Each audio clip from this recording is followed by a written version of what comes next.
വളരെ സിമ്പിൾ ആയിട്ട് ഉണ്ടാക്കിയെടുക്കാൻ പറ്റിയ ഒരു റൈസ് ഐറ്റം ആണ് പുളിയോദര. അപ്പോൾ അതിനാവശ്യമുള്ള ഇൻഗ്രീഡിയൻസ് എന്തൊക്കെയാണെന്ന് നോക്കാം.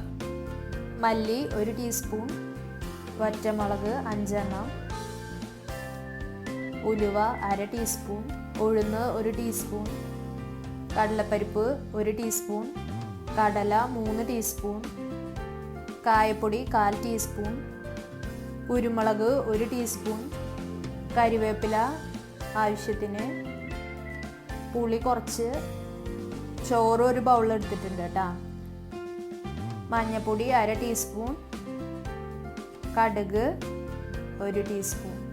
ആദ്യം ഒരു പാനിലേക്ക് കടല ഇട്ട് കൊടുക്കുക. കടല നന്നായി റോസ്റ്റായി കിട്ടണം. അപ്പോൾ അതുവരെ നന്നായി വഴറ്റി കൊടുക്കുക. ഇപ്പം നന്നായി റോസ്റ്റായി വന്നിട്ടുണ്ട്. അതിന് ഒരു ബൗളിലേക്ക് ട്രാൻസ്ഫർ ചെയ്ത് മാറ്റി വയ്ക്കുക. നെക്സ്റ്റ് ഒരു പാനിലേക്ക് കുറച്ച് പരിപ്പ്, അതേപോലെ കുറച്ച് ഉഴുന്നിട്ട് കൊടുക്കുക. പിന്നെ വേണ്ടത് ഉലുവ, വറ്റൽമുളക്,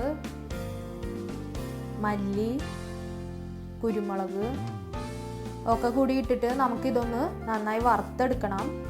ഇപ്പോൾ പാകത്തിനായിട്ടുണ്ട്. അതൊന്ന് ഒരു ബൗളിലേക്ക് ട്രാൻസ്ഫർ ചെയ്ത് മാറ്റി വയ്ക്കുക.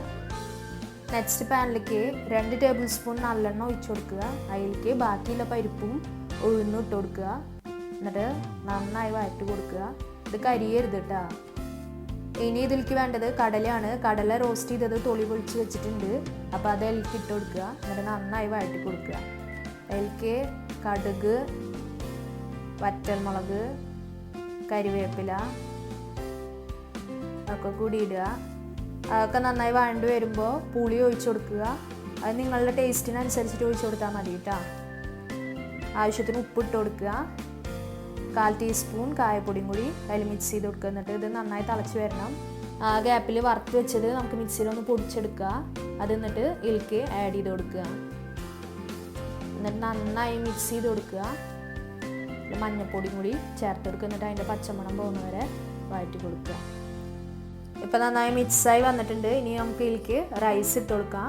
നന്നായി മിക്സ് ചെയ്ത് കൊടുക്കുക. എല്ലാ ഭാഗത്തും ആവുന്ന പോലെ. ഇത് ടൂറൊക്കെ പോകുമ്പോൾ കൈ പിടിക്കാൻ പറ്റിയ അടിപൊളി റെസിപ്പിയാണ്. 2-3 ദിവസമൊക്കെ ഇത് കേടുവരാതെ ഇരിക്കും.